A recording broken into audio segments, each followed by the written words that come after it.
Жил бүрийн 1-р сарын 13-ны өдөр бол ардчилсан үндсэн хууль батлагдсны түүх дойн өдөр юм а.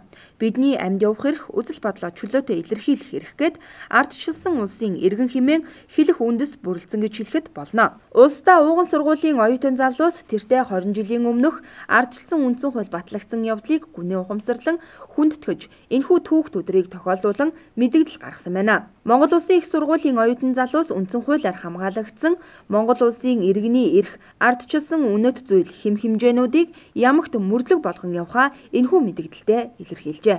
Би даасан байдлын маань илэрхийлэл болсон хамгийн чухал зүйл болсон үндсэн хуулиа дээдлээ, үүнийгээ мөрдөө, үүнийгээ хойч үедээ таниулъя, үүнийг баталсан ардын хурлын депутат нартаа бас хүндэтгэл үзүүлж тэднэртэй талархснаа илэрхийлэхийг нийгэмд мэдэгдэхийг ерөнхийдөө гол зорилго нь хүссэн. За тус сургуулийн оюутан залуус төр ёсны эрхэм нандин чанар, хуулийн доорх аливаа үйл ажиллагааг явуулахыг сануулж, хуулийн хүрээнд бус аливаа үйлдэлийг эсэргүүцэн хуулиа хамгаалахаа давхар мэдэгдэж байгаа юм а. Мөн улсын хөгжил хүний хөгжлөөс гэх ойлголтыг ухамсарлаж, хүний хөгжлийг дэмжсэн аливаа үеийг санаачлан сэдэж, хөхүүлэн дэмжихээ давхар мэдэгдлээ.